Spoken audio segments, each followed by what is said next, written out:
거룩한 주일에 주예전에 나와서 또는 영상을 통하여서 주 앞에 예배하시는 여러분들 위해 하나님의 크신 은혜와 복이 임하시기를 주님의 이름으로 축원합니다.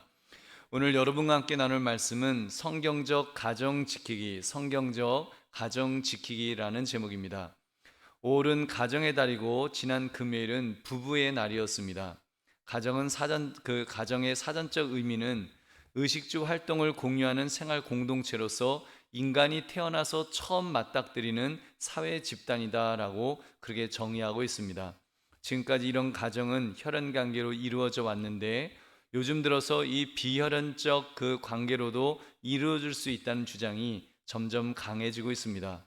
그러니 어떻게 성경적인 가정을 우리가 제대로 지킬 수가 있을까요? 2달 전쯤에는 국민일보에 이런 기사가 소개되었습니다.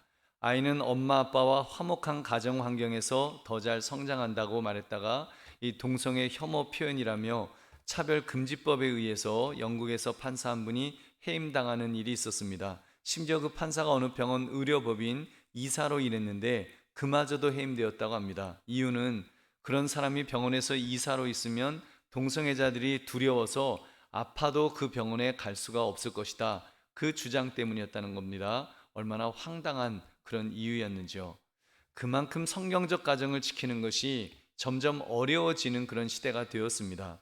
이제는 우리나라에서조차 여성가족부에서 비혼, 동거, 사실혼의 법적 가족 범위를 확대하려는 정책을 추진하고 있다고 합니다. 한마디로 이제 동성간 결혼을 인정해야 한다는 그런 취지인 것입니다. 앞으로 우리나라도 이제 저 같은 목사가 이제 동성애가 성경적이지 않다 이렇게 설교했다가는 감옥에 가야 하는 날이 올지도 모릅니다. 아니 지금 오고 있습니다.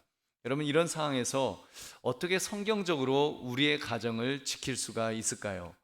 여러분 오늘 말씀의 제목 성경적 가정 지키기라는 제목을 가지고 우리의 가정을 어떻게 지켜나갈 것인가를 생각하시는 이 시간 되시기를 주님의 이름으로 축원합니다. 여러분 세 가지 질문으로 오늘 말씀을 생각해 보겠습니다. 첫째 질문입니다. 꼭 우리가 결혼해야 하나요? 꼭 결혼해야 돼요? 여러분 답은요. 모든 사람이 반드시 결혼해야 되는 것은 아닙니다. 그러나 대부분은 결혼하는 것이 옳습니다. 이것이 성경이 말씀하는 성경적 가정의 첫 번째 원리입니다. 오늘 본문 1절 2절을 한번 제가 읽겠습니다. 너희가 쓴 문제에 대하여 말하면 남자가 여자를 가까이 아니함이 좋으나 음행을 피하기 위하여 남자마다 자기 아내를 두고 여자마다 자기 남편을 두라. 사도 바울이요 먼저 독신의 은사에 대해서 먼저 말을 하고 있습니다. 남자가 여자를 가까이 아니함이 좋다. 이렇게 혼자 사는 게 좋다는 거죠. 그 이유는요 임박한 환란으로 인해서 아직 결혼하지 않았으면 계속 결혼하지 않는 것이 좋겠다라는 그런 취지입니다. 고린도서 7장 26절 내 생각에는 이것이 좋으니 곧 임박한 환란으로 말미암아 사람이 그냥 지내는 것이 좋으니라. 이 임박한 환란이 무엇인지 정확하게는 모르겠습니다. 명확하게 말하진 않아요. 근데 초대교회 때는 그때 예수님의 재림이 임박했다고 믿었기 때문에 금방 자기들 생전에 예수님이 오실 줄 알았어요. 그렇기 때문에 신랑을 위해 기름을 예비한 다섯 처녀처럼 준비하는 그 삶이 오히려 좋겠다. 그래서 혼자 사는 것이 좋다라고 그렇게 생각했다는 것입니다. 또한 이유가 있는데 하나님께서 어떤 사람은 독신으로 부르셨다는 거예요. 고린도전서 7장 35절에서도 흐트러짐이 없이 주를 섬기게 하려 함이라고 했습니다. 딴 생각하지 말고 그냥 오직 주님만 섬기게 하려는 그런 목적으로 이렇게 독신의 삶을 말씀하고 있습니다. 예수님도 독신의 삶을 말씀했어요. 마태복음 19장 12절에 어머니의 태로부터 된 고자도 있고 사람이 만든 고자도 있고 천국을 위하여 스스로 된 고자도 있도다. 이 말을 받을 만한 자는 받을지어다 하면서 이렇게 혼자 아예 하나님께서 그냥 독신으로 살도록 그렇게 부름받은 사람도 있다라고 말하고 있습니다. 말씀하고 있습니다. 실제로 사도 바울 역시도 바리새파 지도자로서 결혼하는 것이 결혼했던 사람으로 그렇게 우리가 추측을 합니다.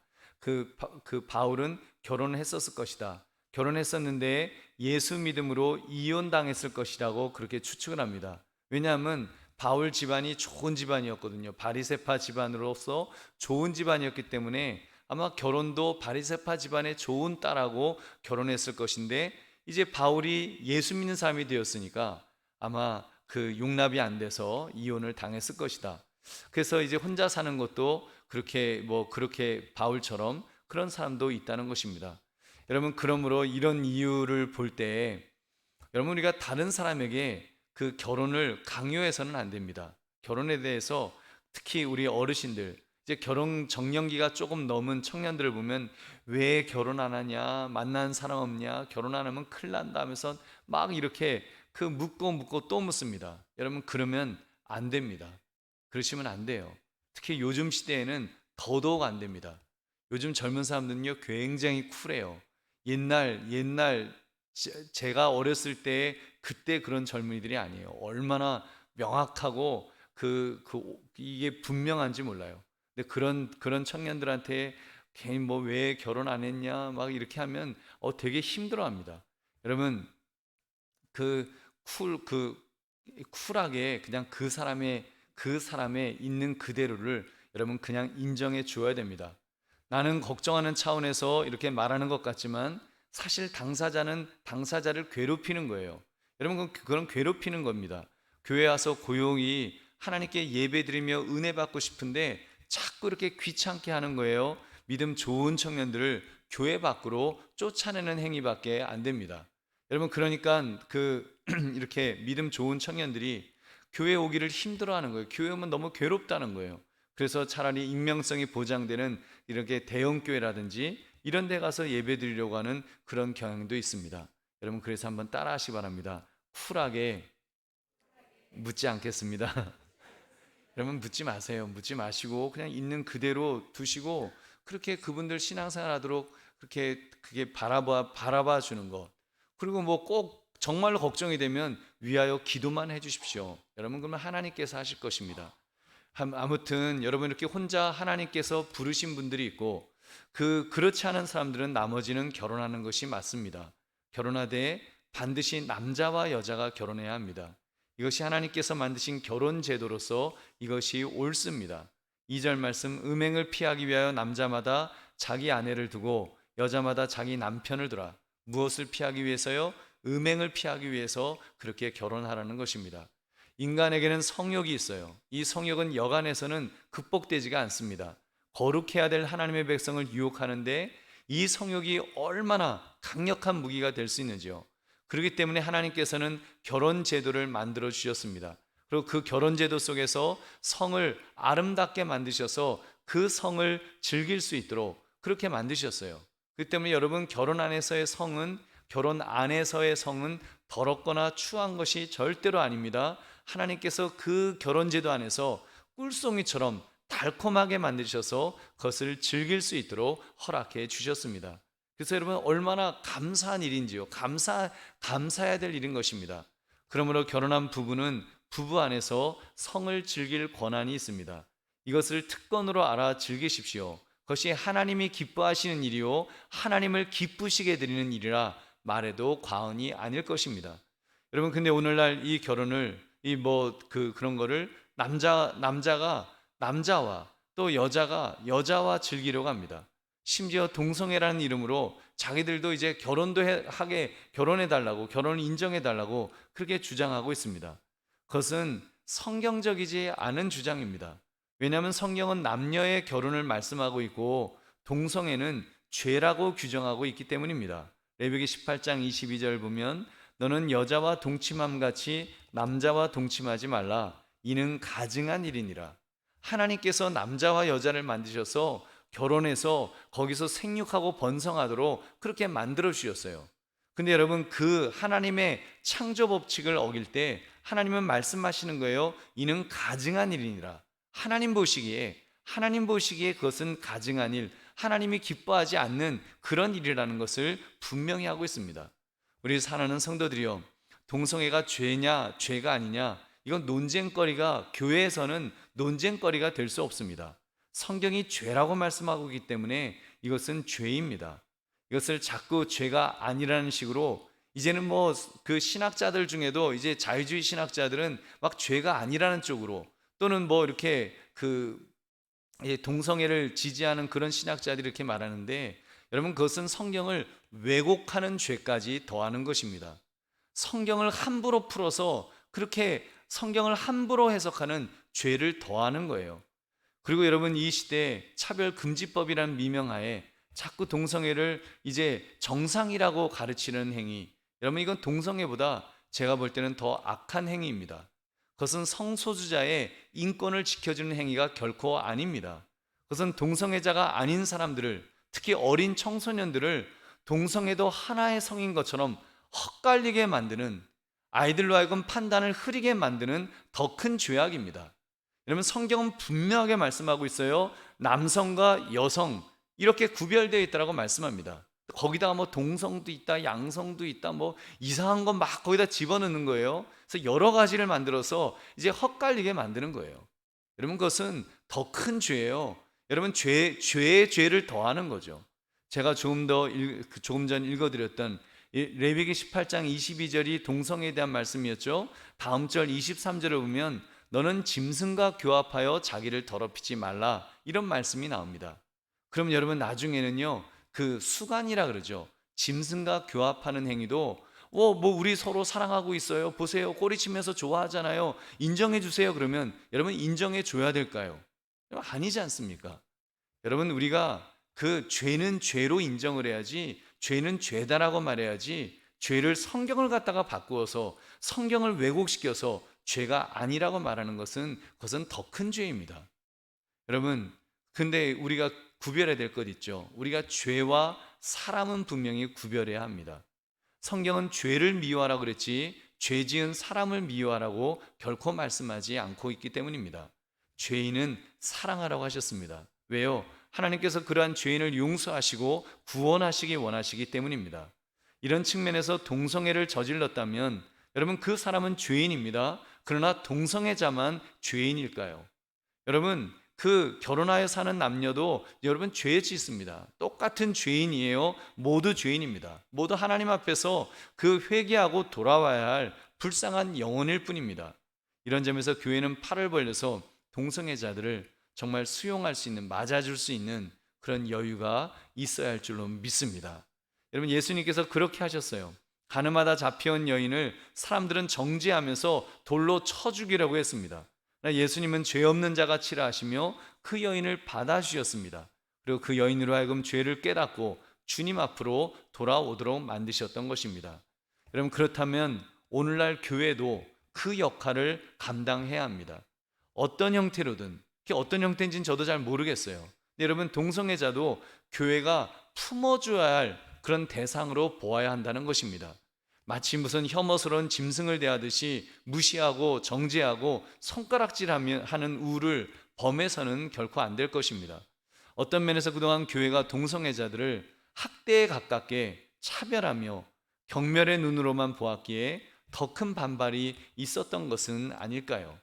만약 교회가 그들의 아픔에 공감했더라면요, 정말 너희가 얼마나 힘들겠니? 얼마나 힘들었어요? 얼마나 괴롭겠어요? 하면서 공감했더라면, 그래서 어떻게 해서든지 성경적으로 그 문제를 풀어가려고, 신앙적으로 풀어가려고 애를 썼더라면 여러분, 지금 같은 적반하장의 결과는 나지 않았을지도 모릅니다.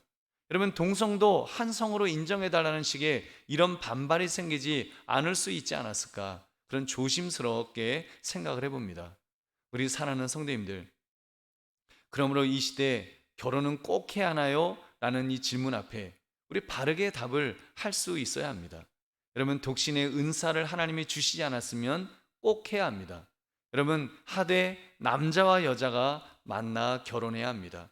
결혼하여 성을 누리면서 하나님께서 약속하신 대로 이 땅에서 생육하고 번성해야 하는 것입니다. 이것이 바로 하나님께서 하나님의 형상대로 사람을 창조하시되 남자와 여자로 창조하신 이유인 줄 믿으시기 바랍니다. 이것이 목적이에요. 그러므로 결혼을 통해 성경적으로 건강한 가정을 잘 세워나가시기를 주님의 이름으로 축원합니다. 두 번째 질문입니다. 꼭 서로에게 충성해야 하나요?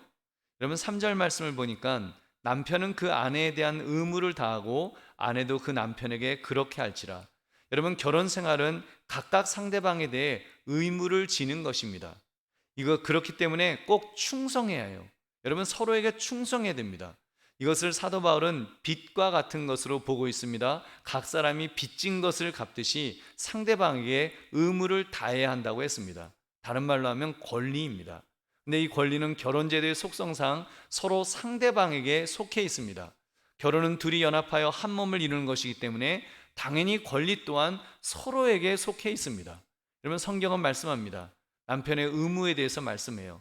남편은 아내를 사랑하는데 그리스도께서 교회를 사랑하심과 같이 사랑하라고 하셨습니다. 에베소 5장 25절, 남편들아 아내 사랑하기를 그리스도께서 교회를 사랑하시고 그 교회를 위하여 자신을 주심같이 하라. 여러분, 예수님께서 교회를 어떻게 그 자신을 주셨습니까? 어떻게 주셨어요? 십자가에서 자기 몸을 다 찢기시도록, 그리고 물과 피를 다 쏟으면서 그렇게 주셨습니다. 그 정도로 사랑하라는 것입니다. 월급 봉투만요 휙 하고 던져주고는 나 충심으로 나 다 했어, 그러면 안 되는 것입니다. 여러분, 이 가장 소중한 존재로, 정말 나에게 너무나 소중한 존재로, 존귀한 존재로 그렇게 사랑하라고 성경은 말씀하고 있습니다. 어떤 분은 자기 아내를 함부로 대합니다. 큰 소리로 윽박지르고 심지어 손찌검까지 하려고 합니다. 베드로전서 3장 7절, 남편들아 이와 같이 지식을 따라 너희 아내와 동거하고 그를 더 연약한 그릇이요 또 생명의 은혜를 함께 이어받을 자로 알아 귀히 여기라. 이는 너희 기도가 막히지 아니하게 하려 함이라. 아멘.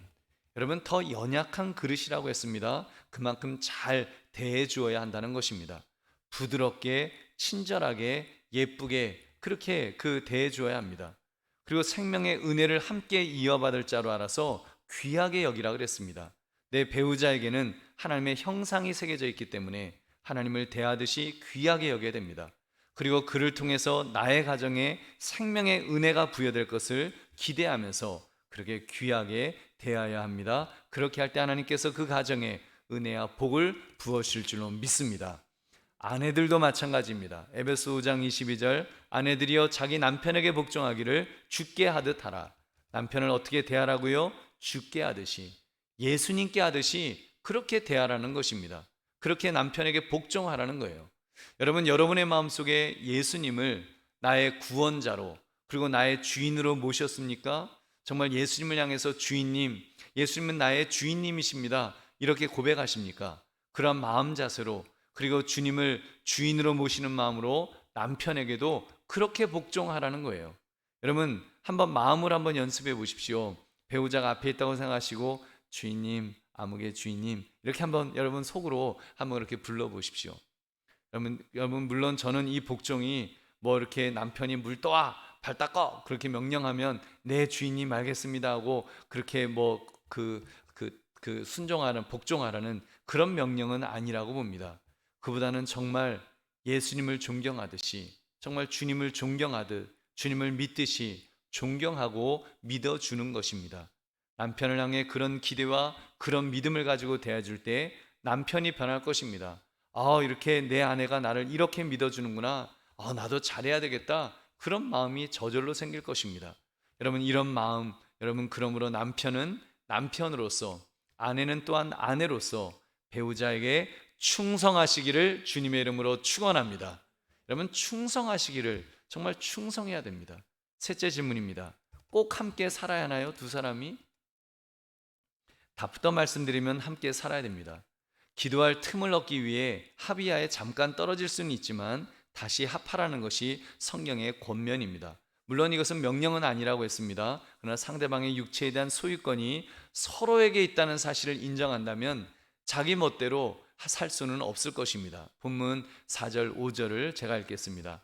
아내는 자기 몸을 주장하지 못하고 오직 그 남편이 하며 남편도 그와 같이 자기 몸을 주장하지 못하고 오직 그 아내가 하나니 서로 분방하지 말라. 다만 기도할 틈을 얻기 위하여 합의상 얼마 동안은 하되 다시 합하라. 이는 너희가 절제 못함으로 말미암아 사탄이 너희를 시험하지 못하게 하려 함이라. 아멘.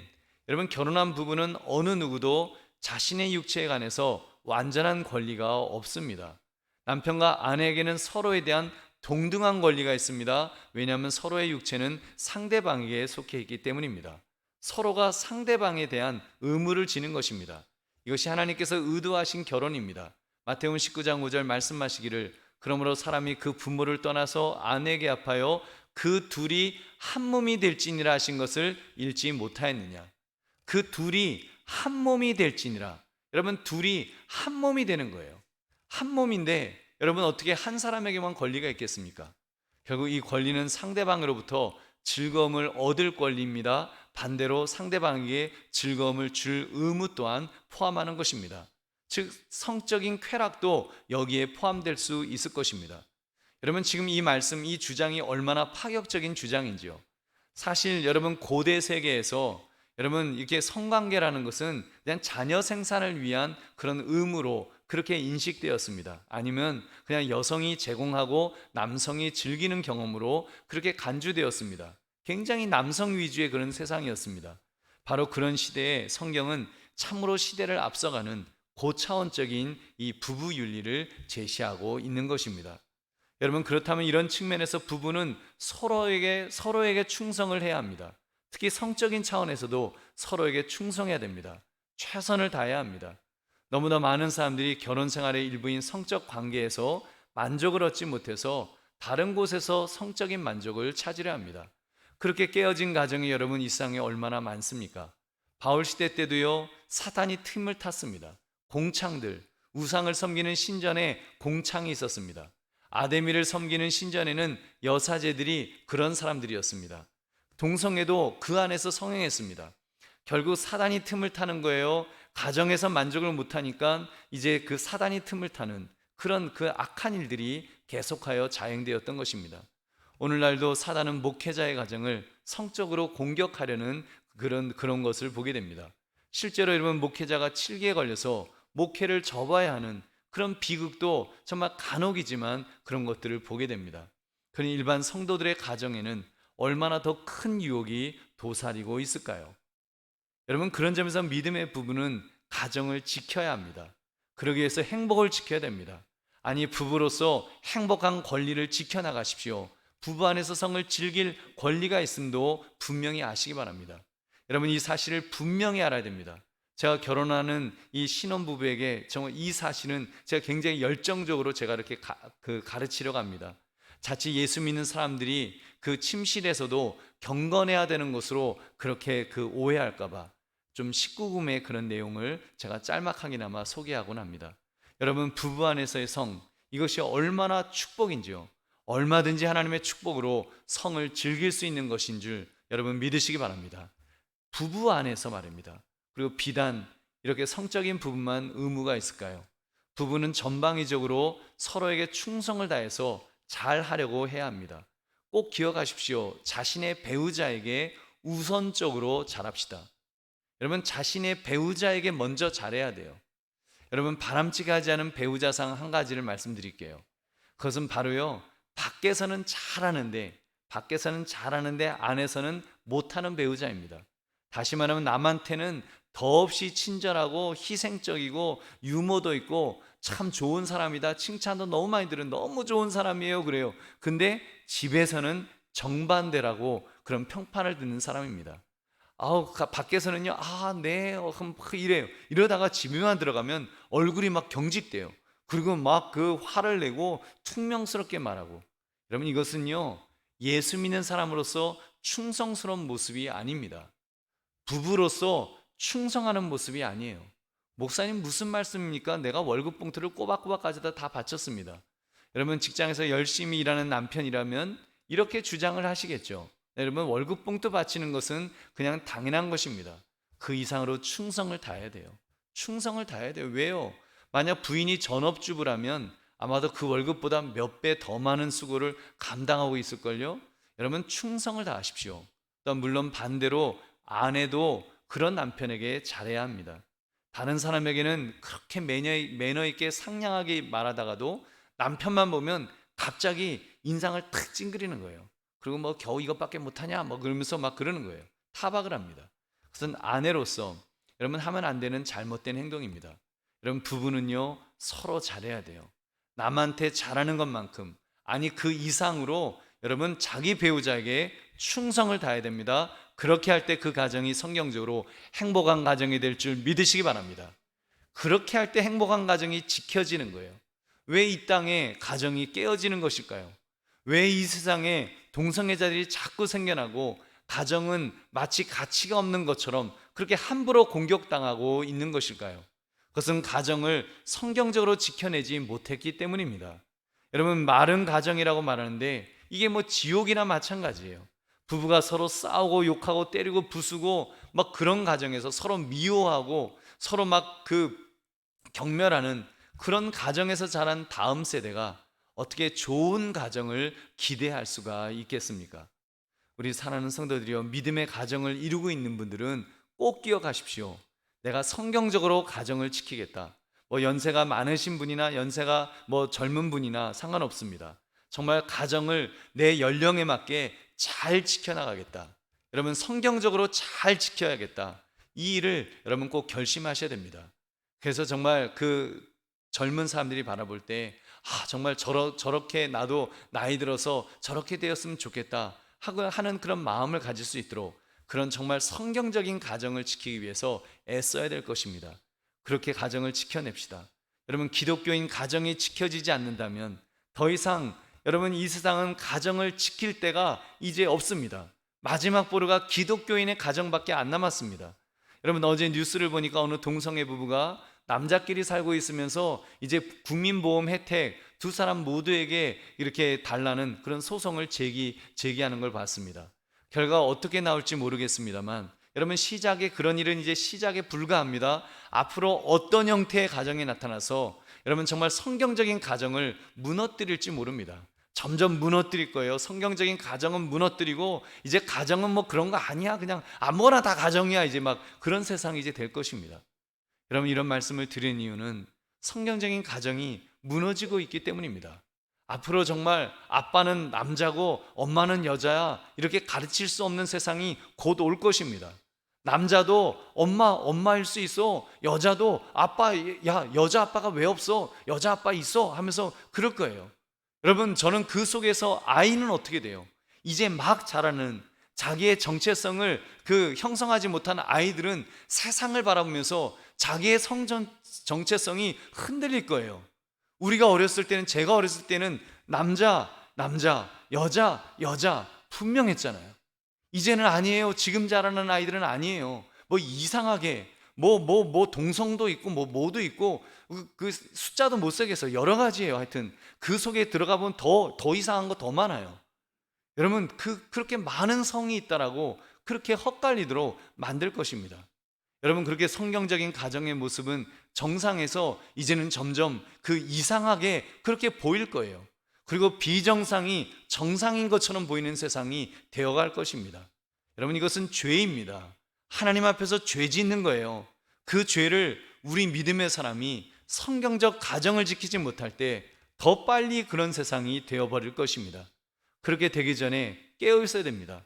그렇게 되기 전에 성경적인 가정을 세우기 위해서 기도하며 애써야 됩니다. 그리고 위하여 기도해야 됩니다. 더 많이 노력해야 됩니다. 하나님이 기뻐하실 만한 가정을 이루어 가시기를 주님의 이름으로 축원합니다. 말씀을 맺습니다.